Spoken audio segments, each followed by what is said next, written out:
ફુલસરના સ્મશાન ખાતે મંદિરમાં બની ચોરીની ઘટના. ભાવનગર શહેરના ફુલસર ગામ ખાતે આવેલ સ્મશાન ખાતે બનાવેલા મેલડીમાના મંદિરમાં રાખેલી દાન પેટીમાંથી ચોરીની ઘટના બની હતી. જ્યારે આ બનાવની જાણ લોકોને થતાં તેમને બોર તળાવ પોલીસ સ્ટેશનને જાણ કરી હતી. ત્યારે પોલીસ દ્વારા ઘટના સ્થળે પહોંચીને તપાસ હાથ ધરવામાં આવી હતી. જ્યારે મંદિરમાંથી આશરે 20,000 રૂપિયાની ચોરી થઈ હોવાનું જાણવા મળી રહ્યું છે. મંદિરના સંચાલક દ્વારા આ બનાવને લઈને બોર તળાવ પોલીસ સ્ટેશન ખાતે ફરિયાદ નોંધાવવામાં આવી હતી. જ્યારે ચોરી કરવા આવેલો વ્યક્તિ સીસીટીવી કેમેરામાં કેદ થયો હતો. પોલીસે સીસીટીવી કેમેરાના વિડીયો ફૂટેજના આધારે હાલ વધુ તપાસ હાથ ધરી છે. Reporter Shailesh Raval, Yashvi Gujarat news, Bhavnagar. મોટાભાઈ, પહેલા તમારું નામ? મારું નામ તનસુખભાઈ રમેશભાઈ મેર.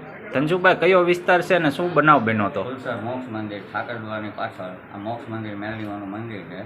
શું બનાવ બન્યો હતો? અહીંયા ગઈકાલે બપોરે સવારથી કાલે સાંજ સુધીના ગાળામાં કોઈ અજાણ્યા વ્યક્તિ આવી અને મંદિરમાંથી પેટી તોડી અને અહીંથી પૈસાની અને પેટીમાં જે કાંઈ હતું ની રકમની ચોરી કરેલી છે. અંદાજે કેટલીક રકમ હતી આ ચોરી થઈ એમાં? ચોરી એમાં અંદાજે સાહેબ બહુ પાકું તમને ન કહી ગઈ દાન પેટી છે એટલે, પણ તોય અમે દર મહિને ખોલીએ એમાં અમારે 20,000 થી 25,000 દાન પેટીમાં નીકળે છે. એમાં અંદાજે અત્યારે 15,000 થી 20,000 તો અંદાજે પાકા અંદર એમ.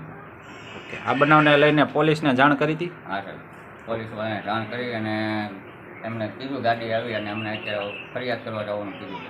અમે જઈએ છીએ અત્યારે ફરિયાદ કરવા. ઓકે.